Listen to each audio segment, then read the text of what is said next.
우리는 성탄절을 쓰잖아요. 자, 근데 성탄절과 함께 우리 크리스찬이 꼭 알아두어야 할 이 겨울에 있는 두 절기가 있습니다.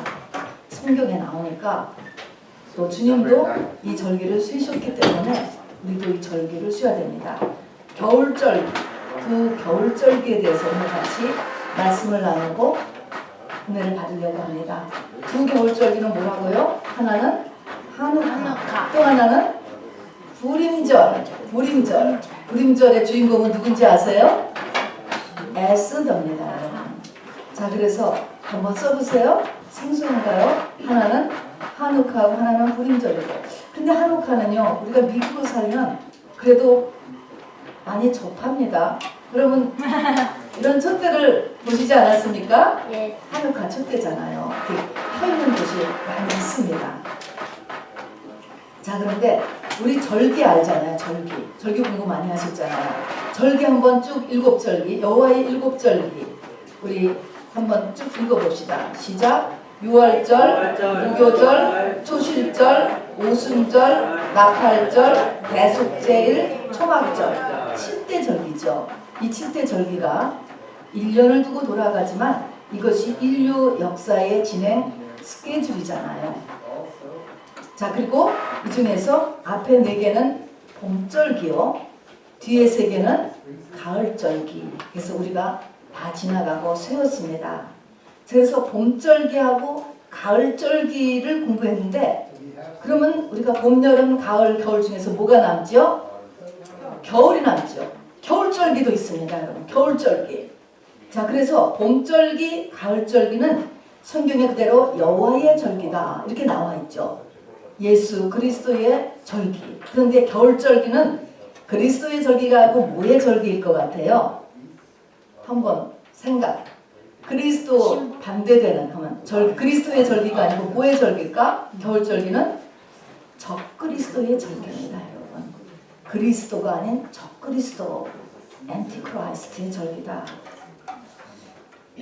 자, 그래서 겨울은 우리가 벌써 5시만 돼도 어두워지잖아요. 이런 것처럼 빛이 줄어드는 때입니다. 빛이 가장 중요한 것이 빛인데요. 이것은 이제 영적으로는 하나님의 빛이 줄어든 시기다, 또는 없어지는 시기예요. 그러면 뭐가 일어날 것 같아요? 적그리스도가 일어나지요. 그러므로 겨울절기는 우리가 이제 지금 겨울절기 공부를 하고, 겨울절기는 이제 맞잖아요. 다음 주 월요일 날 맞고, 또 이제 내년 봄에 이른 봄에 맞고, 이렇게 할 때는 특별히 우리가 깨달아야 할 것이 적그리스도의 존재예요, 여러분. 적그리스도를 깨닫고 이것을 예비하는 절기예요.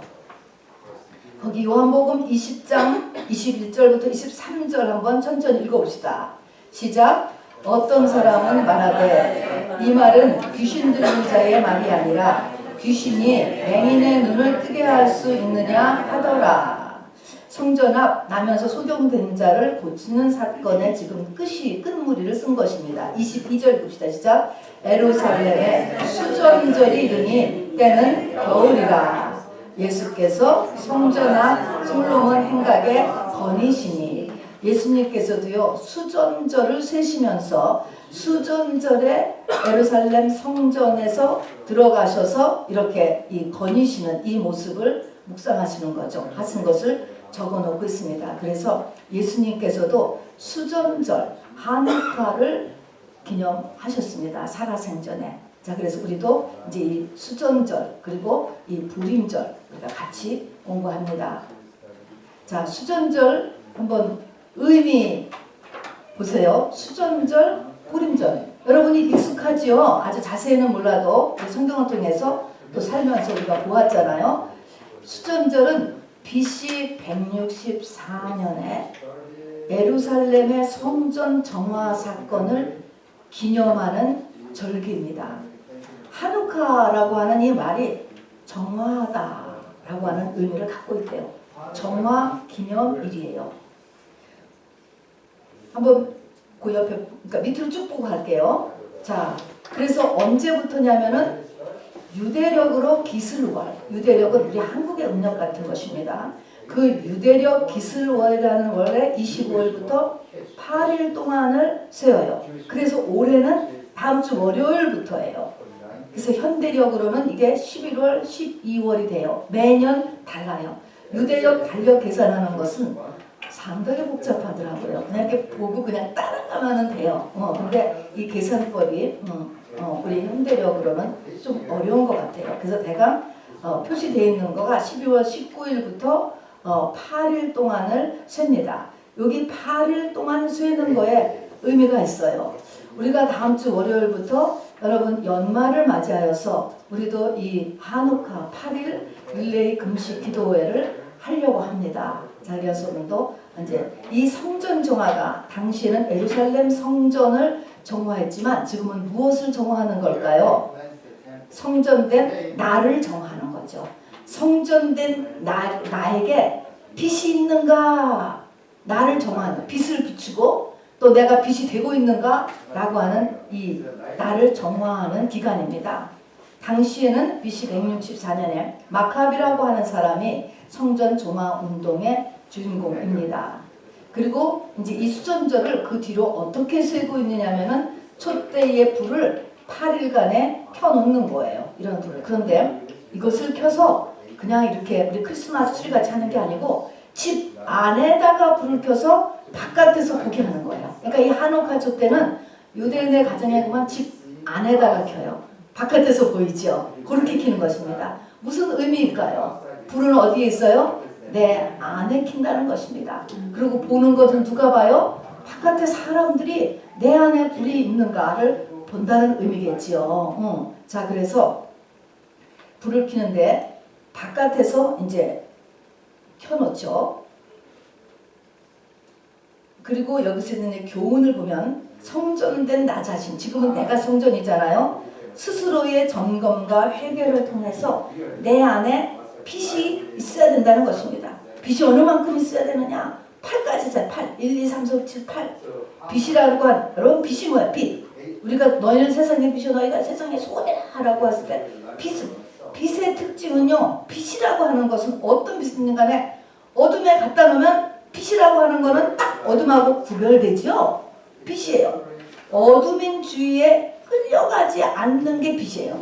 하나님의 말씀을 알아도 내가 세상에 다른 사람들 가운데서 또 세상 어떤 사건들 중에서 세상 사람들이 하는 대로 끌려가는 거는 빛이 아니에요. 그거는 하나님의 말씀을 내가 줄줄줄줄 외워도 나에게 빛이 없는 것입니다, 여러분. 그래서 빛은 내가 다른 사람하고 성별될 줄 알아야 되는 거예요. 그리고 그 사람이 이 빛을 보고 자기의 갈 길을 오히려 깨달아야지요. 그것이 빛입니다. 그러니까 하나님의 말씀이 나에게 세상과 구별되게 만들어지는 부분만이 빛인 거예요, 여러분. 그 빛이 있어. 그리고 이 8이라고 하는 숫자가 부활의 숫자죠. 1, 2, 3, 4, 5, 6, 7 월화수목 금토, 여기가 금토 1. 이거는 세상 숫자예요. 7. 근데 8은요, 사실 우리가 주일은 안식일 다음 날 이렇게 얘기했지만 이게 사실 8일을 얘기하는 거예요. 부활의 날을 모이는 거고, 부활, 예수님이 부활하신 그날에 모인 것. 그래서 이게 8일에 모이는 거예요. 우리가 주일이라고 하는 날은 8일이에요. 이게 사실은. 그래서 내가 부활신앙의 소유자가 될 때까지 내 안에 빛이 찾아야지 되죠. 네 안에 빛이 어둡지 아니하나 보라 라고 주님이 말씀하셨잖아요. 네 안에 빛이 약하면 네 온 몸이 어둡다. 그 말은 뭐예요? 내 사는 전체가 사실은 다 어둡다는 거예요. 어둡다는 건 뭐예요? 다 사단이 판치고 있다는 것입니다. 자, 그래서 네 안에 빛이 어둡지 아니한가 항상 보라고 예수께서도 말씀하셨습니다. 그리하여서 이 팔은 노아의 8 식구를 상징합니다. 바로 환난 때에 구원받을 수 있는 숫자인 것입니다. 여기까지 우리가 올라가야 돼요. 이 겨울에. 그래야 적그리스도를 이깁니다. 실제는 바로 이제 우리가 뒤에 가서 보면 이제 배우는데 이 헬라의 안티오쿠스 에피파네스라고 하는 사람이 있어요. 안티오쿠스 4세 1세부터 있어요. 쭉 있는데 이 안티오쿠스 에피파네스라고 하는 그 의미는 신이 내린 사람이다. 뭔가 굉장한 거죠. 굉장한 사람인 거예요. 기독교를 아주 핍박했던 사람입니다. 그 에피파네스의 근데 이 에피파네스가 이제 이 기독교를 핍박을 했는데 그리고 성전을 완전히 다 엉망을 만들어 놓은 사람인데 이 사람의 목적은 뭐냐면 정복 국가들을 전부 헬레니즘화 하는 것이었어요. 그 당시에는. 나쁠 거 없지 생각되죠. 헬레니즘화. 자, 헬레니즘화라는 게 뭐냐? 적그리스도는 그러니까 이 안티오쿠스 에피파네스라고 하는 사람이 적그리스도의 모형이거든요. 또 불임절의 악인인 하만, 우리 알잖아요. 하만이 역시 적그리스도의 모형이에요. 이 두 사람은 적그리스도의 모형으로 이제 우리가 이게 성경에서 보여주고 있는 거예요. 앞으로 다가올 시대에 이제 조금 있으면 적그리스도가 나타나고 지금도 적그리스도의 영은 우리 가운데서 역사하고 있습니다. 자, 그래서 적그리스도의 영을 우리가 주의하고 쫓아내고 나한테도 적그리스도의 영이 들어올 수 있어요. 이걸 쫓아내고 또 막상 적그리스도가 세계 지도자로 등장했을 때 그 시기를 분별해야지요, 우리가. 근데 적그리스도는 당시에 이 수전절일 때 맨 초초에 예수님이 초림 때의 적그리스도를 보여줬을 때 한 일이 뭐냐면 헬레니즘화 하는 거야. 헬레니즘화. 헬레니즘 뭐예요? 세상화, 인본주의화를 시키는 거예요. 사람 중심, 세상 중심으로 사람을 만들어가는 거예요. 자, 그리고 적그리스도의 모형이 안티오쿠스 4세. 당신은 북방왕. 우리가 다니엘서 11장을 보면 북방왕, 남방왕이 계속 나와요. 이제 우리가 뒤에 가서 보면 알지만 당시에 시리아였어. 시리아. 지금으로 하면 시리아죠. 거기에는 이 안티오쿠스 이제 4세가 이 적그리스도의 모형이고 이 마카비의 이제 대적, 유대인의 대적이었습니다. 자, 대강만 이렇게 알아두시고요. 불임절도 한번 볼게요. 불임절은 BC 464년 경이니까 뭐 거의 2500년 전이죠. 남은 자가 기도와 금식, 지금 여기서 에스더 왕비가 등장하잖아요. 에스더가 신부의 모형이 됩니다. 이 신부가 기도와 금식과 행동으로 적그리스도를 이기는 것을 모형하는 것입니다. 나를 살리고 우리 주위 사람을 살리라는 거예요. 우리 신부들이. 자, 여러분들이 그래서 전부 다 에스더가 돼야 되죠. 자, 그래서 믿는 자에게 다가오는 운명을 바꿨어요. 그래서 전부 다 그달 14일 15일 이 하만이라고 하는 사람이 유대민족은 다 싹쓸이 다 죽이기로 했다고요. 그런데 바로 이 에스더의 기도로 인하여서 바로 유대인들이 전부 살고 대신 하만이 죽게 되었잖아요. 그를 기념하는 날이에요. 근데 이 푸림 뭐 이 말의 뜻은 제비 뽑다라는 의미예요. 아까 하누카라고 하는 것은 무슨 의미라고 했죠? 정화한다. 성전 정화한다. 정화, 불임은 제비 뽑다. 그런 말이에요. 자, 근데 한번 보세요. 사람을 죽이는데 뭐 그런 일은 없지만 여러분이 미국에서 다민족 이렇게 사는데 만일에 어떤 사람이 코리안, 한민족은 다 말살, 다 죽인다. 그런 것이 있다라면 여러분 어떨까? 얼마나 기가 막힐 것 같아요. 그런데 다 죽이는데 무조건 그러면 한민족은 다 죽이는데 죽이는 것도요. 어느 날 죽이느냐?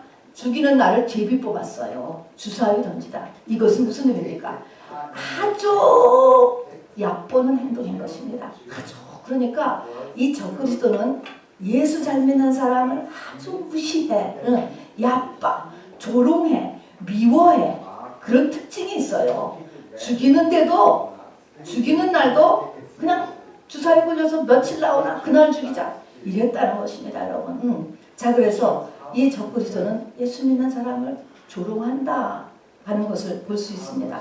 그래서 14일, 15일 아달월 14, 15일 날 죽이기로 했었죠. 여기에 이제 이 에스더가 바로 3일 금식 자기만 한 게 아니고 온 백성들하고 다 같이 이제 금식을 함으로 인하여서 이것이 뒤바뀌었습니다. 그래서 바로 하만이 죽게 되는 것입니다. 그래서 그날 에스더 9장 22절에 보면은 큰 잔치를 베풀고 서로 예물을 주고 가난한 자를 구제하고 이게 다 요즘 크리스마스 이 수전절 불임절을 합해놓은 게 크리스마스인 것 같아요. 이거 보면은요. 그래서 이렇게 하도록 했습니다. 그리고 이것의 의미를 보면은 영적 전쟁이 있으니 깨어 있어야 돼요.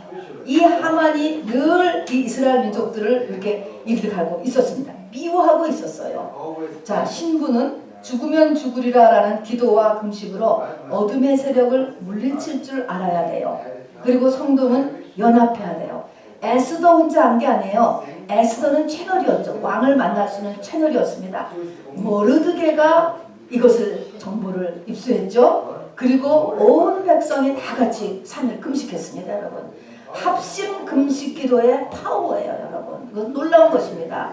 우리도요, 정말 급한 일이 있으면 같이 금식하는, 같이 금식. 우리는 지금 릴레이 금식만 하잖아요. 그게 아니고 사실은 더 급한 일에는 합심 기도. 이거는 성경이 증거하는 파워예요, 여러분. 그래서 같이 우리가 마음을 합할 사람이 있으면은요, 아들, 딸, 어머니, 가족이 일단 우리가 마음을 쉽게 합해줬으니까 같이 좀 금식할 사람을 모을 수 있으면 강력한 여러분 무기가 됩니다. 자, 그래서 근데 여기 이제 성도가 연합해야 되고요. 이 에스더서를 우리가 뒤에 가시면요, 모든 것이 기록되었느니 기록돼요. 그래서 이 이제 왕이 아하수로의 왕이 이 사건이 이렇게 전복될 때도 보면은 잠이 안 와서 왕궁실록을 보는데 거기도 이 모르드게가 한 일이 기록이 되어 있었다. 그 다음에도 이 부림절에 이 진행 과정을 전부 다 기록했다 이런 게 나와 있어요. 그래서 이 기록했다라고 하는 의미는 우리의 삶의 모든 것이 다 하늘나라에 기록된다는 것이죠.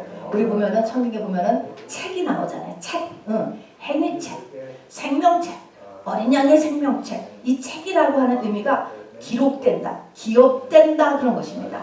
우리의 모든 행동과 생각과 마음이 다 하늘나라에 기록되고 있다라는 것이죠. 그래서 소자에게 물 한 그릇 준 것도 바로 상급을 잃지 않는다라고 이야기했습니다. 그래서 다 기록되고 있다는 것을 특별히 강조하고 있습니다.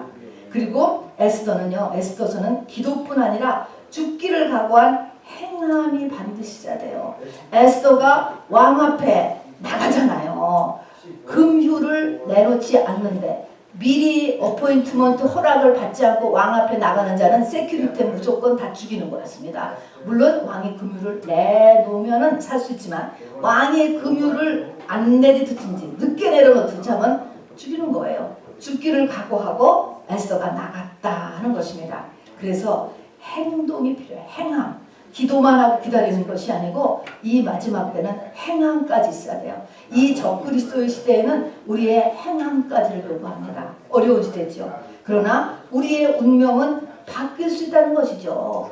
바로 이 유대민족이 다 몰살을 당할 뻔했어요. 그런데 운명이잖아요. 나라에서 이미 인이 찍혔으니까. 그런데 그런 운명이라 할지라도 바로 바뀔 수 있다는 것입니다. 바뀔 수 있다.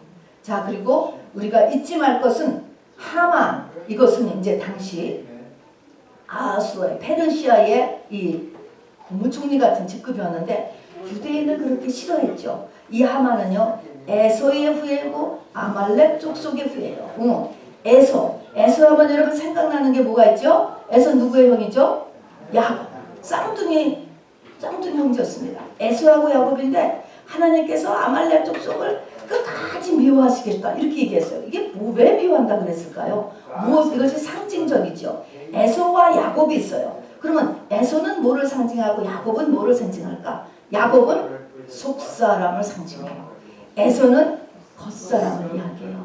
하나님께서요, 이 겉사람을 미워하는 거예요. 겉사람은 그리스도와 함께 죽어야 되는 거잖아요. 속사람. 그런데 이 하만이 유대인을 공연히 싫어했다. 그래서 적그리스도는 성도를 미워해.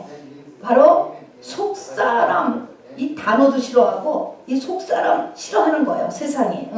그거를 이야기합니다. 자, 우리 한번 영상이 아니고 화면 한번 잠깐 보여주시기 바랍니다. 이것이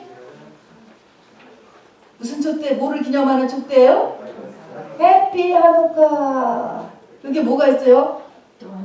도나스 좀 한번 보여주세요. 하누카 때는요,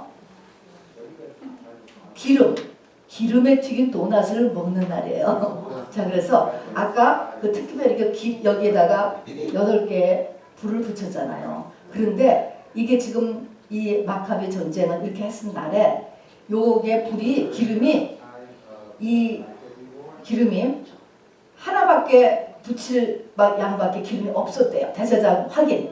그런데 이게 8일 동안 탔다는 거예요. 그래서 8일을 하는 거예요. 그리고 당시에 이 안티오쿠스 4세가 성전을 더럽혔다라고 하는 것이, 저 기름은 제사장, 대제사장이 다 점검하고 확인해서 순전한 올리브 기름만 가지고 불을 붙이게 되어 있는데, why? 순전한 올리브 기름, 뭐 대제사장의 허락 이런 거 다 없이 야 아무 기름이나 하면 어때? 그래서 돼지 기름으로 또 붙였다는 거예요. 저기다가 또 양과 소로 제사를 지냈잖아요. 구약에. 왜 꼭 양과 소로 지내? 돼지로 지내? 왜냐하면 특별히 돼지를 자꾸 얘기하면은 이스라엘 민족들이 가장 헤이트했던 것이 구약에서 돼지였잖아요. 그러니까 돼지로 지내라, 돼지 피로 해라, 돼지 피로 이렇게 곳곳에 뿌려라, 돼지 기름을 가지고 묻혀라, 이렇게 조롱을 하는 거예요. 조롱. 이거를 뒤집어 엎었다는 것입니다. 마카비가. 자, 그래서 어쨌든 그 기름이 가장 중요했어요. 그래서 기름에 튀긴 이걸 먹는 거예요. 기름에 튀긴 도넛. 그래서 이날은 기름에 튀긴 도넛을 먹었어요. 자, 그 다음에 이것은 전부 다 이제 한우카 쓰이는 그 그림이고요. 그 다음 거 보여주세요. 요것도 한우카 도넛. 요것이 뭘까요, 여러분? 혹시 상점에 가면, 여러분 베이커리 가면 이런 거 볼 수 있어요. 요것은 부림절에 먹는 거예요. 이 과자의 이름은 하만의 귀래요, 여러분. 하만이 뭐죠? 이들을, 이스라엘 민족들을 죽이려고 했던 사람 이름이 하만이에요. 그래서 이 부림절에는 이제 이 하만의 귀를 먹으면서 이제 이를 빡빡 가는 거지. 가고 우리에게는 대적이 있다. 라고 하는 것을 하는데, 요게 하만의 귀 쿠키예요. 그래서 이 하만의 귀 쿠키를 먹는다고 합니다. 자, 그래서 여러분도 혹시 생각나시면 요 겨울절기에 도넛도 먹고, 그 도넛을 먹으면서는 이 한우카의 기름, 성전 점화의 기름을 생각하시고, 또 에스더의 저 하만의 귀 과자를 먹어보면서는 우리에게 대적이 있다라고 하는 것을 여러분 마음에 다시 한번 생각하시기 바랍니다. 자, 두 번째 페이지를 한번 넘어가 보세요. 이것이 굉장히 방대한 내용이기 때문에요. 이 역사적인 순서를 조금이라도 알지 않으면 하나도 들어오지가 않아요. 그래서 저는 적어봤습니다. 이건 역사예요. 역사, 히스토리입니다. 자, 그 이스라엘이 있었던 그 지역이죠. 중동 지역, 팔레스타인 지역을 바벨론이 다 바벨론 제국이에요. 다 먹었었어요. 이 바벨론을 누가 먹죠? 바벨론 다음에 무슨 나라가 일어나죠? 페르시아. 539년에 페르시아. 자, 페르시아의 고레스 왕이 바로 이스라엘 민족들을 돌려보내는 일을 하잖아요. 자, 페르시아가 있고, 이 페르시아라는 대제국은 그 다음에 누구한테 먹힙니까? 어디로 바뀌냐면은 헬라로 바뀝니다. 헬라의 누구에 의해서 다 정복됩니까? 알렉산더 대왕이라고 하는 사람에 의해서 다 아주 넓혀지는데, 페르시아 지역뿐만 아니라 더 이 알렉산더는 완전히 더 점령할 것이 없어서 울었다고 할 만큼, 하여튼 뭐 인도부터 저쪽에 이집트부터 완전히 다 점령을 했습니다. 그리고 이것이 그 다음에 로마로 그냥 연속되어서 넘어가면서, 로마도 막강한 나라로서 이제 그 피지배 북들을 점령하고 또 계속 점령 작업을 하면서 지나갔죠. 그러다가 BC와 AD를 가리는 영서 예수님 탄생이 있습니다. 자, 그래서 맨 첫 번째는 그렇게 바벨론, 페르시아, 헬라, 로마 이렇게 다음에 예수님 탄생 진행된다 라고 하고요. 자, 그런데 우리가 알다시피 구약의 말라기서 끝부터 신약의 마태복음까지 우리는 원페이지도 안 되지. 그 사이가 바로 다음이 마태복음이죠. 신약이잖아요. 근데 그 사이가 몇 년이 지나가요? 400년. 이 400년 동안 하나님이 입 다무신 기간, 암흑기라고 하는 것입니다. 아무 선지자를 보내시지 않았어요. 아무 환상도 계시를 주시지 않았어요. 그래서 그걸 암흑기라고 하고, 신구약 중간기가 400년. 400년 지난 다음에 이제 마태복음 시작하는 거예요. 마태복음. 자, 그러면은 이 400년이 언제부터가 한 400년 거꾸로 BC AD 하는 제로부터 거꾸로 400년 해보세요. 이때부터 하늘문이 닫혔습니다, 여러분. 하늘문이 닫히고 나서 어떻게 사는가라고 하는 것을 봐야 돼요. 나한테 하늘문이 닫히면, 만약 닫혔다라고 한다면 어떤 일이 나한테서 일어날까라고 하는 것을 지금도 살펴봐야 된다고요. 실제 닫혔으니까. 그래서 구약의 끝이 말라기로 끝나요. 자, 말라기서를 끝나면 우리가 지금 보는 이 겨울절기인 부림절과 수전절은 언제 일어난 사건인가라고 하는 것을 잠깐 보시기 바랍니다. 이 부림절은 페르시아 때 고국으로 돌아가지 않은 사람들의 이야기예요. 우리가 알다시피 돌아가라 라고 했을 때 한 4% 정도만 돌아갔다고 했죠. 다 그냥 남아 있었습니다. 그 남은 사람들의 이야기입니다. 그래서 에스더가 언제 있었던 이야기인가? 그 다음에 이 수전절 하누카는 언제 있었던 사건인가 하는 걸 보시기 바랍니다. 그래서 수전절을 마카비 전쟁이다 뭐 이렇게 이야기를 하죠. 자, 그런데 한번 근데 초록색 글씨를 보세요. 이스라엘 민족 입장에서 한번 봐요. 우리가 이스라엘 민족이라고 하면 바벨론 포로에서 페르시아 시작하면서 고레스 왕에서 돌아갔지요. 소수가 돌아왔어요. 5만 명 안 되는 사람이 돌아왔습니다. 돌아온 사람들에게 하나님께서 막 푸시한 것은 뭐하라 그랬죠? 성전 지으라고 그랬어요. 그래서 그 아무것도 없는 땅에 가져온 것 다 동원해가지고 성전 지었어요. 학개가 등장하고 스룹바벨이 등장하고 느헤미야가 등장하고 에스라가 등장하고 해서 성전을 지었어요. 그 성전 지을 때 우리 학개서 같은 데 보면은 뭐 하나님이 금도 내 것이요 은도 내 것이다. 내가 이제 뭐 만국을 진동시킬 것이고 만국의 부배가 바로 닿을 것이고 이 성전의 영광이 그저 이 솔로몬 때의 성전보다 더하리라 이렇게 말씀하셨어요. 그러면 이 말을 들으면 여러분 어떨 것 같아요? 우리도 이 말을 육적으로 받아들이면 어떨 것 같아? 이것이 전혀 육적인 얘기가 아니에요. 이 말을 그대로 들으면 그렇게 말했어. 그런데 이 말을 듣고 성전 재건을 겨우겨우 했잖아요. 어쨌든 했는데 곧 이어서 무슨 일이 일어나는가 보세요. 헬라가 시작됐잖아요. 페르시아를 헬라가 먹었잖아요. 헬라라고 하는 나라에서 알렉산더가 등장하고 그 다음에 알렉산더가 죽은 다음에 알렉산더 죽은 다음에 나라를 넷으로 나눴는데 이제 동서는 시들해지고 북쪽과 남쪽이 싸움이 시작됐어요. 북방왕과 남방왕이 싸움을 하는데 정말 끊임없이 싸움을 하는 것입니다. 북쪽에서 남쪽을 한번 치고 남쪽에서 그다음에 위로 북쪽을 치고 또 북쪽에서 또 이걸 전쟁이 계속 있어요. 그런데 위치적으로 이스라엘은 딱 꼭 가운데 있었어요. 가운데.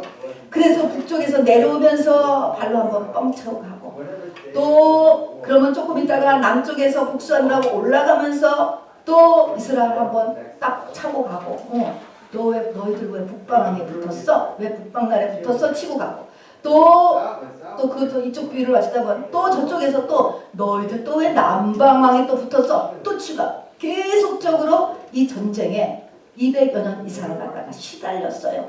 그러다가 완전히 북방왕이 지배를 하고 그 다음에는 이 북방왕에서 그 다음에 로마의 지배로 넘어가요. 자, 그러면 여기 이스라엘 밑쪽에 보면은 뭐가 세상적으로 편해요? 점점 더 어려워지는 거예요. 점점 더 어려워져. 이렇게 해서 우리가 깨달을 것은 하나님이 원하시는 게 뭐냐? 하나님은요, 이 바깥에 뭐가 풍랑이 일어나고 이걸 원하는 게 아니라 이거를 해결해 주는 시대가 아니에요. 마지막 때는요. 우리의 믿음이 안으로 들어가요. 안으로. 환경에 상관없는 믿음. 하나님 안으로 그냥 파고드는 믿음. 속사람으로 들어가는 믿음. 이걸 원하는 것입니다.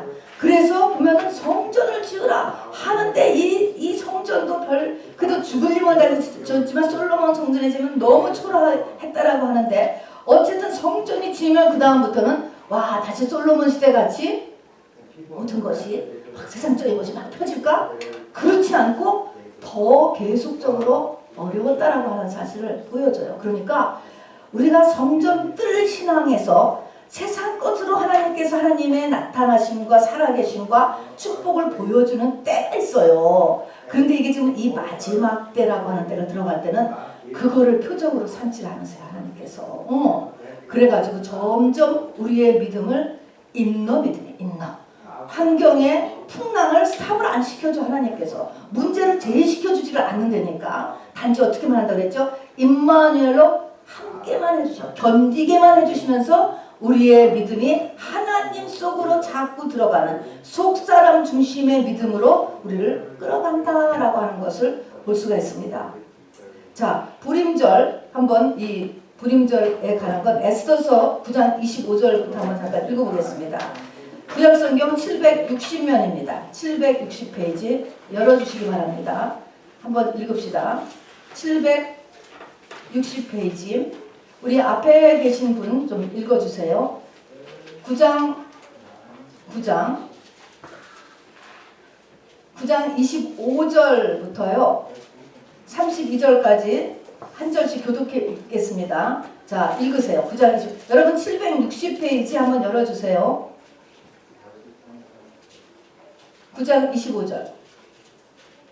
에스더가 왕 앞에 나아감으로 말미암아 왕이 조서를 내려 하만이 유다인을 해하려던 악한 꾀를 그의 머리에 돌려보내어 하만과 그의 여러 아들을 나무에 달게 하였으므로. 우리 26절 읽읍시다. 시작. 우리가 분노의 이름을 따라 이 두 날을 부르리라 하고 유다인이 이들의 모든 말과 이 일을 보고 당한 것으로 말미암아 불임 이것이 바로 뽑기 그런 의미입니다. 뜻을 정하고 자기들과 자손과 자기들과 화합한 자들이 해마다 그 기록하고 정해놓은 때 이 두 날을 이어서 지켜 패하지 아니하기로 작정하고. 네, 이것이 이제 불임절이 이제 정해지는 유래예요. 또 여기서 보니까 첫 번째로 기록하고가 나오죠. 자기들과 자손과 자기들과 화합한 자들이 해마다 그 기록하고 정해놓은 이 두 날, 이것을 불임절 사건을 다 기록을 해놨다는 것입니다. 그래서 여기 첫 번째도 기록. 그러니까 에스더서 전체는 기록이라는 게 굉장히 많이 나와요. 자, 기록하고 우리 읽읍시다. 28절 시작. 각 지방 각 집에서 대대로 이 두 날을 기념하여 지키되 이 불임일을 유다인 중에서 패하지 않게 하고 그들의 후손들이 계속해서 기념하게 하였더라. 자, 불임절에 뭐 한다고? 초에 불 켜서 바깥에 보이게 집안에다가 놓고 도나스 먹고 그러면 돼요. 그 다음에 자, 불임절에는 하만의 귀 먹고 에스더를 읽고 그렇습니다. 예, 읽으세요. 아비하일의 딸 왕후 에스더와 유다인 모르드게가 정권으로 글을 쓰고 불임에 대한 이 둘째 편지를 굳게 지키게 하되. 30절 화평하고 진실한 말로 편지를 써서 아하수에로에 따라 127지방에 있는 유다 모든 사람에게 보내어 정한 기간에 이 불임일을 지키게 하였으니 이는 유다인 모르드게와 왕후 에스더가 명령한 바와 유다인이 금식하며 부르짖은 것으로 말미암아 자기와 자기 자손을 위하여 정한 바가 있음이더라. 에스더의 명령이 이 불임에 대한 일을 경고하게 하였고 이 일이 책에 기록되었더라. 자, 여기도 기록되었다 했습니다. 10장도 읽어보세요. 10장 1절. 아하수에로 왕이 그의 본토와 바다 섬들로 하여금 조공을 바치게 하였더라. 왕의 능력 있는 모든 행적과 모르드게를 높여 존귀하게 한 사적이 메대와 바사 왕들의 일에 기록되지 아니하느냐. 여기도 또 기록되었다 그랬습니다. 유다인 모르드게가 아하수에로 왕의 다음이 되고 유다인 중에 크게 존경받고 그의 허다한 형제에게 사랑을 받고 그의 백성의 이익을 도모하며 그의 모든 종족을 안위하였더라 그랬습니다. 자, 그래서 브렌트으로 돌아갑니다. 중간에 그 불임절이라는 불임절은 에스더서를 보니까 에스더서는 이렇게 기록하였더라 라는 것이 많이 있어요. 또 에스더 6장에서 보면은 왕실 역대기에 기록된 모르드게의 그런 행실을 왕이 우연히가 아니죠. 하나님의 역사하면서 그를 보고 바로 이 모르드게에 대해서 아주 굉장히 좋은 이제 인상을 갖게 되는 거죠. 그래서 우리의 삶은 모두 하나님의 책에 기록되고 있다라는 것 우리가 알아줘야 된다는 것입니다. 그만큼 마지막 때가 어렵다라는 것을 얘기해요. 어려우니까 이거 이렇게 하나님께서 알고 계시겠지 이렇게 의지하라는 것입니다. 기록된다는 것은. 두 번째, 하만은 이스라엘 민족을 말살할 때 그 죽이는 날을 제비를 뽑아 날을 정하였어요. 이는 아주 무시하고 멸시하는 태도입니다. 에스더서에는 자기의 결정되어진 운명이 신부의 기도와 금식 그리고 행함으로 바뀔 수 있다는 것을 보여줍니다. 자, 이것이 불임절에 대한 거. 다음에 이제 수전절.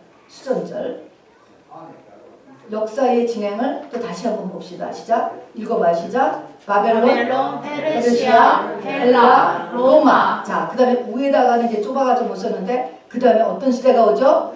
열발가락 시대가 오죠. 열발가락 시대. 이게 우리가 사는 시대가 지금 여기 있어요.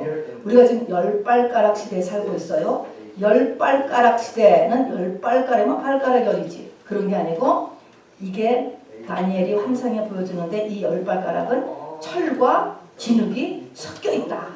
큰 발가락도 있고 조그만 발가락도 있는데 다 팔에 붙어 있어. 그래서 이것의 의미는 지구의 모든 나라가 다 한 테이블에 앉는 시대. 그전에는 식민지 제국이었습니다. 자, 근데 지금은 식민지가 없고요. 조그만 나라나 대국이나 똑같아요. 대통령이면 다 대통령으로 똑같이 대접받아요. 이런 시대예요. 자, 그런데 이 열발가락 시대의 끝에 뭐가 오죠? 적그리스도 시대가 와요. 7년이에요. 7년. 이 7년은 꼭 세븐이 아니고 하나님의 정하신 어떤 기간일 수도 있다라고 이야기했습니다. 그리고 재림이 옵니다. 지금 우리는 열발가락 시대에 살고 있는데 이때 우리가 지금 준비해야 될 것이 바로 겨울절기를 기억해야 돼요. 적그리스도를 분별하고 대적하고 이겨나갈 수 있도록 예비해야 됩니다. 우리가 종말 준비의 대표적인 비유가 열처녀 비유라고 했어요. 그 열처녀 비유에서는 바로 기름을 준비하지 않은 처녀가 나오잖아요. 그런데 신앙이로다 이야기했을 때 기름 준비를 할 수가 없다죠. 없다. 기름은 이만한 때 해야 되는 것이에요. 문제가 탁 던져지면 준비가 안 돼요. 안 돼. 사람이 안 되는 거예요. 그래서 웬만할 때 이만할 때 기름 준비를 해야 돼요. 기름이 뭐죠? 아까 같이 빛이에요. 기름은 불 켜기 위해서 있는 거잖아요. 불을 켜는 거예요. 하나님의 말씀이 가지고 세상과 내가 분리된 가치관과 분리된 행함을 할 수 있어야 되는 분량이에요. 이것이 미리 있어야 된다고요. 아멘. 자, 그래서 이렇게 이제 쭉 이 시대가 이제 진행되는데 우리가 이제 조금 더 이제 적그리스도를 알아보기 위해서 헬라라고 하는 나라. 이제 헬라의 연결이 로마예요. 자, 헬라라고 하는 나라는 헬라라고 하는 알렉산더 대왕이 일시해주는데 한번 천천히 읽어봅시다. 시작. 아리스토텔레스의 제자로 알려진 알렉산더 대왕은 그리스를 중심으로 남쪽으로는 이집트, 페르시아, 동쪽으로는 인도까지 침공하여 전례 없는 대제국을 건설하였습니다. 그런데 우리가 알다시피 이 알렉산더가 32살에 요절을 하죠. 요절. 하나님이 이제 그만한 거예요. 이것이 알렉산더가 죽을 것이요. 다니엘서 11장에 보면 나와 있어요. 그리고 알렉산더의 두 아들도 다 빛도 보지 못하고 없어질 것이라는 게 나와 있는데 정말로 알렉산더의 두 아들도 바로 다 죽임을 당하죠. 다음에 이어질 이 네 장군들에서 다 죽여버려요. 그 하나님에 의해서 다 이렇게 예정된 것입니다. 계속 읽읍시다. 그에 의해 시작. 그에 의해 헬레니즘이라는 매혹적인 인본주의 문화가 시작되었습니다. 그러니까 헬레니즘, 헬라라고 하는 나라의 주인공은 알렉산더로부터 시작을 했는데 이 알렉산더라고 하는 사람이 이제 이 아리스토텔레스라고 하는 이 학이죠. 학을 좋아하죠. 그래서 굉장히 매혹적인 인본주의 문화가 시작되었어요. 근데 이 인본주의 시작은 어디서부터냐면 창세기의 바벨탑, 노아 홍수가 끝나면서 바로 시작된 것이 바벨탑의 니므롯, 사람 힘으로 하나님 이겨보자 라고 나왔잖아요. 니므롯에서부터 시작되었어요.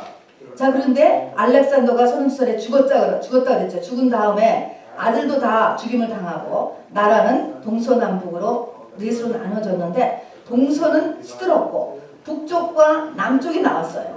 자, 그래서 남쪽은 이집트고요. 당시에 북쪽은 이제 시리아였는데 그냥 이것을 성경은 북방왕, 남방왕 이렇게 묘사를 해요. 이것이 마지막 때도 북방왕, 남방왕으로 나오기 때문에 재림 때도 그냥 북방왕 이렇게 일부러 이렇게 놔둔 것입니다. 성경에. 그래서 북방과 남방이 계속되는 전쟁을 하다가 북방왕이 이겨요.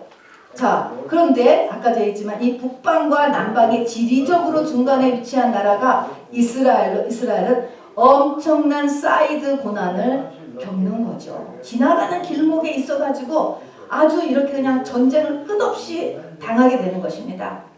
그리고 이제 이 북방왕이 이제 이겼을 때 그 북방왕의 안티오쿠스 4세가 나오는 거예요. 1세, 2세, 3세, 4세. 그동안에 계속 북방과 남방이 싸웠습니다. 그런데 안티오쿠스 4세의 가장 큰 목적, 그러니까 이 사람도 알렉산더의 이제 완전 추종자예요. 그래서 이 안티오쿠스 4세의 가장 큰 목적이 뭐냐면 정복한 그 지역에 헬레니즘 문화를 전파하려고 하는 것입니다. 그런데 이 인본주의 헬레니즘 문화는요, 모든 지역에서 환영을 받아요. 그렇죠? 아, 세상에 연합시키려고 하고, 우리를 사람 중심으로 위로하고 격려하고 즐겁게 하고, 이렇게 사람 중심은요 다 좋아요. 다 좋다고. 이거 싫어하는 사람이 없어요. 자, 그래서 모든 지역에서 환영을 받았는데 뭐하고 부닥쳤느냐? 유대 종교하고 부닥친 거예요. 유대 종교하고. 자, 강력하게 부닥쳤습니다. 그래서 초림의 적그리스도와 그리스도인의 싸움은 헬레니즘 문화와 하나님 백성들과의 싸움이었어요. 자, 이때는 기독교인의 싸움이라기보다는 사실은 초림의 적그리스도와 유대인의 싸움이겠죠. 여호와를 섬기는 하나님의 백성들과의 싸움은 헬레니즘, 이 안티오쿠스 4세라고 하는 사람이 번지려고 하는, 자기가 정복한 그 수많은 나라에다가 헬레니즘 문화를 심어놓으려고 했다고요. 근데 이것하고 이제 하나님 백성들과의 싸움인 거예요. 근데 이것이 적그리스도의 모형입니다. 그래서 안티오쿠스 4세는 이 유대인들, 이 구약의 여호와를 믿는 유대인들이 아주 별나거든요. 별나게 이걸 준수하잖아요. 이 색깔을. 다른 나라들은 다 신교야. 다 신교. 이것도 좋고 저것도 좋다. 그러니까 다 신교라서 문제가 안 되고 세상적으로 좋게 해주면 다 넘어가는 거야. 그런데 이 유대인들이 이것하고 이제 부닥쳤습니다. 그래서 안티오쿠스 4세의 명령을 보면은 성전 제사를 금지했습니다. 이거는 모이지 말아라 하는 것입니다. 자, 이 모이지 말고 발레하지 말고 구약 성경을 다 불태우는 이 큰 세 가지를 이 안티오쿠스 4세가 벌렸습니다. 자, 왜 이렇게 벌렸을까? 여러분, 이 적그리스도가 아는 거예요. 뭘 아느냐? 예배의 중요성. 바로 믿는 자의 공동체의 힘은요, 세상을 이긴다는 것을 아는 거예요, 여러분.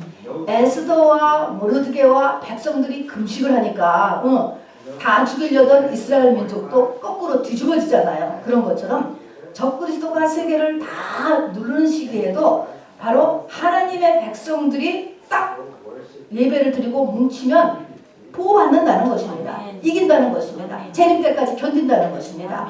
이거를 아는 거예요. 그래서 바로 예배를 드리지 말아라. 성전 제사 금지. 모이지 말아라 하는 거예요. 자, 그래서 우리가 세상을 이기고 문화를 이길 수 있는 것은 예배 드리는 거하고 교회 공동체의 결속력에 있어요. 우리가 교회 공동체에 속해 있어야 돼요. 그리고 여기서 같이 움직이는 것에서 바로 우리 하나님은 성부, 성자, 성령의 하나님, 공동체 하나님이에요.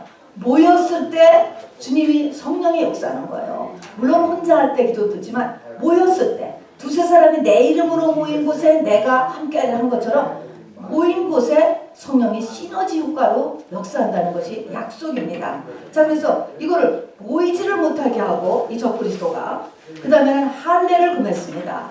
자, 할례를 금했다는 것은 기독교인의 색깔을 드러내지 않은 거예요. 그래서 당시에 이 책들을 보면은요, 이 옷을 다 벗겨서 운동 경기를 시켰다는 것이죠. 옷을 벗긴 이유는 뭐냐? 할례 받았느냐 안 받았느냐 그거를 점검하는 거예요. 할례 받은 사람은 죽이는 거예요. 자, 처음에는 이 안티오쿠스 에피판에서 헬레니즘 문화가 너무 좋아. 그리고 나한테 부닥치지 않으면 너무 좋아. 다 좋아. 그런데 부닥치기를 시작하고 이것이 비율을 안 맞추기 시작하면 이 잔인하기가 일어날 수 없는 거예요. 말할 수 없이 잔인해요. 그냥 아이를 낳아서 사내아이를 낳아서 이 할례를 하면은 아이도 죽이고 엄마도 보는 데서 죽였대요. 그렇게 말할 수 없이 잔인한 것입니다. 그래서 기독교인으로서 색깔을 드러내지 말라는 거예요. 왜 꼭 주일날 교회를 가야 돼? 왜 꼭 11조를 내야 돼? 왜 그러냐고. 왜 크리스천이 별나게 부느냐 이거죠. 별나게 불지 말라라는 거예요. 그런데 별나게 안 불면 여러분 우리는 이 문화에다 먹혀버려요. 자, 세 번째는 성경 토라죠. 구약성경을 불태워버렸습니다. 말씀을 멀리하면 여러분 당연히 그 자리에는 세상이 들어오게 되어 있는 거예요. 마지막 때가 갈수록 얼마나 볼 거 들 거가 많습니까? 이 핸드폰 갖고 앉았으면 얼마나 많은 것이 들어와요. 거기에 우리가 하나님 말씀을 안 듣기 시작하는 것 금방 다 들어오죠. 자, 그래서 안티오쿠스 4세에 하는 일을 조금 보면요. 유대인의 특성을 없애기 위해서 유대인 성전에다가 제우스 신상을 가져다 놓았다고 했습니다. 그리고 소, 양 가지고 제사를 지냈잖아요. 그들의 피를 우리가 성전 기구에다 다 뿌렸었잖아요. 돼지와 돼지 피를 쓰게 하고 또 제사장에게 엄격하게 제한된 올리브유, 순전한 올리브유로만 밝혔던 성전 촛대의 기름에도 돼지 기름을 쓰기로 했다고 합니다. 할례받은 아기, 어머니 그리고 그 법을 어기는 자는 아주 잔인하게 죽임으로써 이 성전과 이 제사는 이제는 완전히 이제 엉망진창이 돼버린 거죠. 엉망진. 근데 많은 제사장들과 레위인들이 여기에다 쫓아갔다고 되어 있어요. 쫓아갔대요. 따랐대요. 그대로 다 따랐다는 것입니다. 자, 그런데 거기에 마따디아라고 하는 한 늙은 제사장 그리고 그의 아들 마카비가 목숨을 건 한 것 뒤집어 엎었습니다. 제우스상 다 몰아내고 돼지피 돼지 다 없애고 기름도 다 다른 기름 다 없애고 하면서 한 거를 시작했고 여기에 유대인 3만 명의 장정들이 같이 연합을 해서 3년 동안 바로 이겨서 싸워서 바로 이 성전을 정화했다는 것이죠. 지켜냈다는 100년을 지켜냈다고 하고 이것을 기념한 것이 수전절입니다. 자, 안티오쿠스 4세가 헬레니즘으로 기독교를 없이 하려는 것은 앞으로도 적그리스도나 적그리스도의 영이 우리를 우리 속에다가 세상을 집어넣으려고 하는 거예요. 세상이라는 건 문화라는 거예요. 문화는 뭐예요? 다 그렇게 사는데 이거예요, 여러분. 다 그렇게 사는데. 다 그렇게 사는 데를 우리 속에 집어넣기를 시작하면 그리스도인의 생명이 없어지기 시작하는 거예요. 그런 교묘한 사단의 기력을 보여줍니다. 그래서 적그리스도의 초기 모습은 헬레니즘 문화였어요. 세상, 인본주의, 하나님 중심으로 사는 게 아니고 사람 중심으로 사는 거예요. 세상 중심으로 사는 거예요. 언뜻 들으면 다 좋다니까 안 믿는 사람은 특히 더 좋아하죠. 이렇게 사는 거. 자, 마지막 때 적그리스도, 재림 때 적그리스도도 똑같아요. 세상을 가지고 들어오고 인본주의를 가지고 들어오는 거예요. 지금은 헬레니즘이라고 안 하죠. 그렇지만 하나님 중심이 아닌 세상 중심, 사람 중심으로 들어오는 거예요. 좋지만 자, 조금 지나고 보면 어떻게 합니까? 잔인해지고 죽이는 거예요. 성령 받은 우리들은요 결코 가만두지 않습니다. 다 사망 권세에 침입해서 다 망하게 합니다, 여러분. 자, 그래서 여러분 우리가 예배를 참석하지 않고 크리스찬의 구별된 행위를 하지 않고 또 성경을 읽지 않고 그러고 세상을 산다면 세상은 어때? 우리에게 끊임없는 인본주의 문화를 넣어주고 있어요. 산다는 것 자체가. 그러면 시간을 따라서 우리 속에 있는 생명은 다 없어지는 거예요. 껍데기만 있을 뿐이지 껍데기만 하나님 있는 사람 할 뿐이지 속은 하나님이 하나도 없게 돼요. 하나님을 다 잊게 된다는 것을 잊어버리시면 안 됩니다. 자, 그러면은 이 헬레니즘, 이 알렉산더가 만들었던 이 헬레니즘이라고 하는 것은요, 알렉산더가 엄청나게 많은 땅을 제패했다 그랬잖아요. 광대한 영토, 수많은 민족을 다 먹었어요. 수많은 나라를 다 이겼습니다. 그리고 다 갖고 보니까 알렉산더가 이렇게 많은 보니까 문화도 다 다르고 종족도 많고 뭐 여러 민족과 생김새가 다 달라요. 이렇게 하면서 이 아리스토텔레스의 제자가 그랬잖아요. 이 알렉산더의 머릿속에 들어간 것은 한 사람의 행복과 안전이 중요하다. 이것도 들으면 좋지요? 이걸 중요시하게 하는 거예요. 그러니까 사람들이 다 쫓아오는 거예요, 알렉산더에게. 그리고 무슨 특별한 민족성, 뭐 문화 이런 것에 지역 문화에 머물지 말고 다양한 계층과 문화를 받아들이라는 거예요. 자기도 받아들인다. 오케이, 니네 그렇게 하고 싶으면 그렇게 해. 그렇지만 크게는 또 우리는 하나요. 세계 정부, 세계는 하나, 이런 사상이 여기서 시작된 거예요. 그리고 헬레니즘이라고 하는 이 하나의 사상이 됐는데 이 사상은 굉장히 객관성이에요. 객관적, 논리적, 이성적이란 말이에요. 지성적이에요. 지성적. 반면에 히브리 사람들의 생각은요. 히브리 사람들은 직관, 영감이라는 게 있어요. 영감, 직관적, 심리적인 거. 아니 이 땅에 증거를 할 수 없는 것들이 심리적인 게 있어요. 그리고 감정에 있어서 또 움직여요. 자, 이런 것을 이렇게 보면은 지금 우리의 이 2022년을 사는 저와 여러분이 헬레니즘에 가깝습니까? 히브리즘에 가깝습니까? 뭐죠? 완전한 헬레니즘 우리가 교육을 다 받고 있는 거예요. 그게 자라났어요 이미 지금. 그러니까 이거를 지금 엔드타임이라고 똑같이 이야기하는 것입니다. 이것이 진리인 줄 안다고요. 이렇게 되는 것이. 자, 그래서 헬레니즘이 이렇게 꽃피운 것이 왜 이렇게 꽃피우느냐? 알렉산더가 이렇게 많은 땅을 보고 많은 민족, 많은 사람들의 모양새 이런 것들을 다 보고서 이런 헬레니즘이라고 하는 세계 정부, 세계는 하나 이런 것들 그리고 사람 한 개인의 행복이 가장 중요하다. 이렇게 한 이유는 뭐냐? 이때가 우리 아까 보니까 무슨 시대야? 중세 암흑시대야. 하늘이 닫혔기 때문에 그런 거야. 하늘이 없어졌어요. 하늘이 닫혔기 때문에 사람끼리 생각을 해. 사람끼리. 근데 이게 망하는 거라니까요. 하나님의 말씀이 그쳤기 때문에 그래요. 그래서 이 신구약 중간기에 요 헬레니즘이 확 뽑혔어요. 자, 그러니까 우리가 생각하면은 하늘이 닫혔다 그러면 막 이 땅에 도둑이 창궐하고 깡패가 북적거리는 게 아니에요. 사람들이 막 하하호호거린다니까 좋아가지고 그런 시대로 변했습니다. 자, 사람끼리 잘 살아보자죠. 자, 우리가 그 뒤에 또 하나 우리가 비춰볼 것은요. 14세기, 16세기에 유럽에서 르네상스라는 것을 알 거예요. 엄청난 문예 부흥이고 학문의 부흥이에요.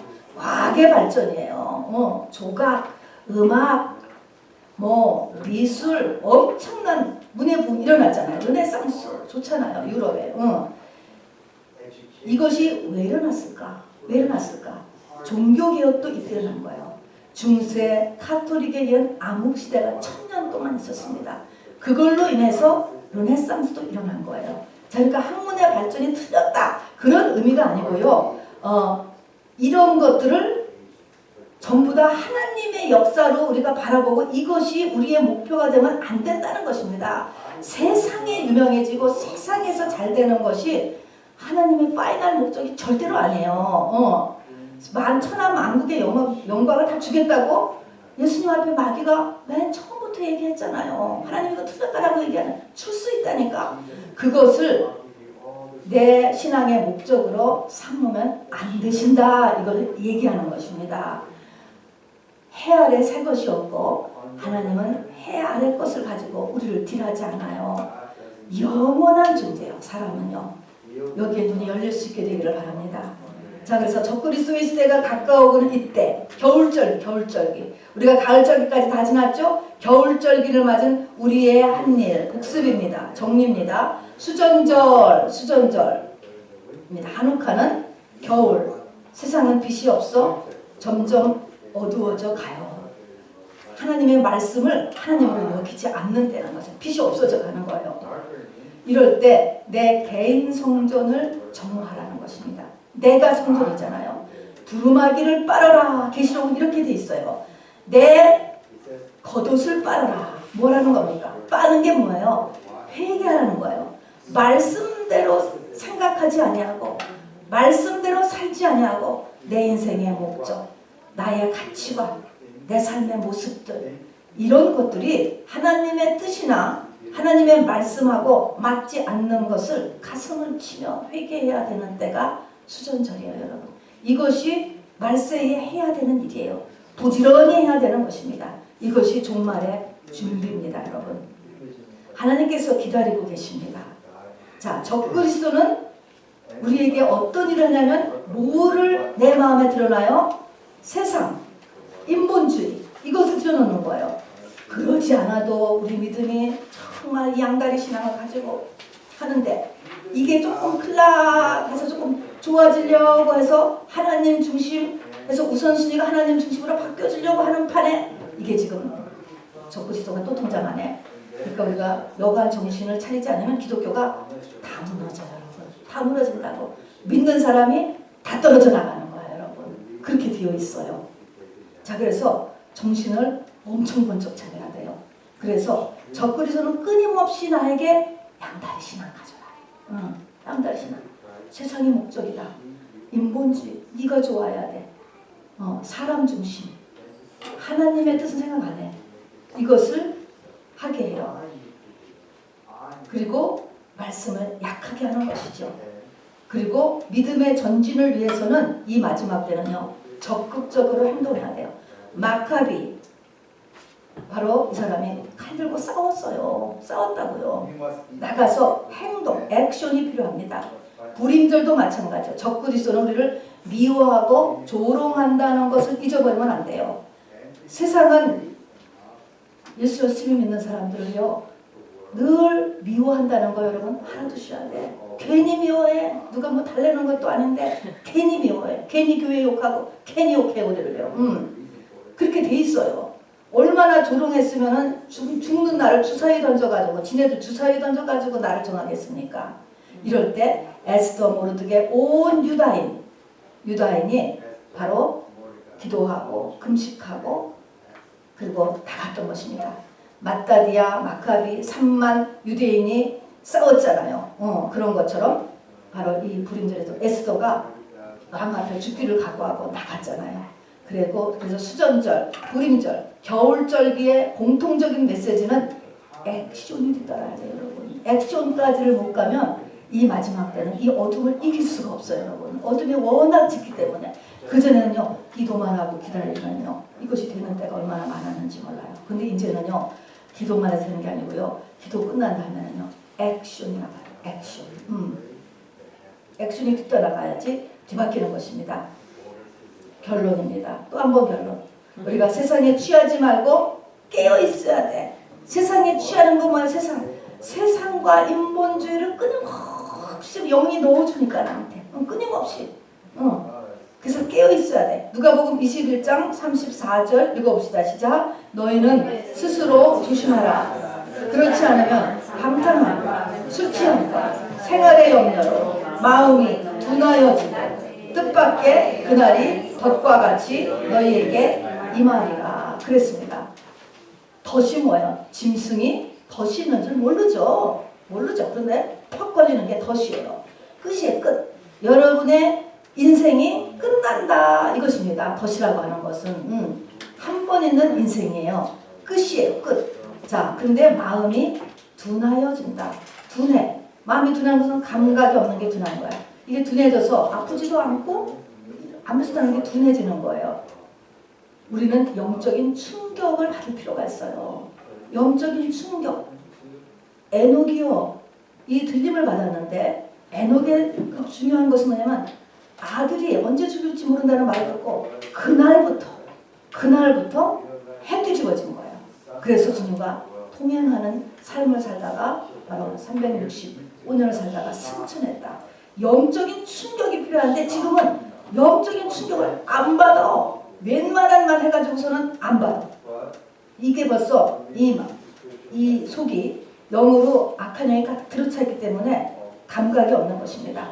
방탕함과 술 취함과 생활의 염려 이것으로 인해서 영이 다 마비되어 있어요. 마비. 방탕하다든가 방탕하다는 건 내 마음대로 사는 게 방탕한 거야. 술 취한 데는 취했어. 어딘가에 취해 있어. 이게 술 취한 것입니다.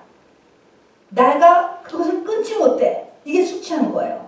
그 다음에 염려로 마음이 전부 다 우리의 마음이 영적인 감각력이 놈이 됐습니다. 둔하여져서 이러다 보면 위험한 것이 뭐냐면 더 심하다는 거예요. 나한테. 자, 그래서 우리는 영적으로 충격을 오늘도 받기를 원하고요. 두 번째는 목숨 걸고 기도하고 목숨 걸고 금식을 해.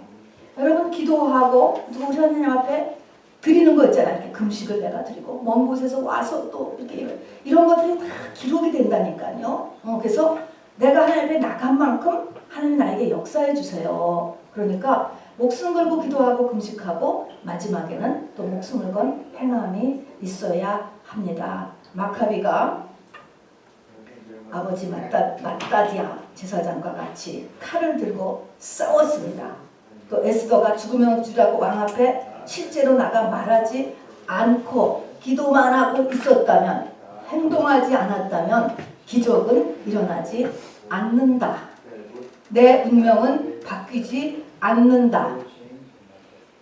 나에게 있는 어둠의 세력은 끊어지지 않는다. 적그리스도를 이길 수 없다. 수전절도 우림절도 없었을 것이라죠. 이렇게 했기 때문에 수전절이 생겼고 불임절이 생겼다 하는 것입니다.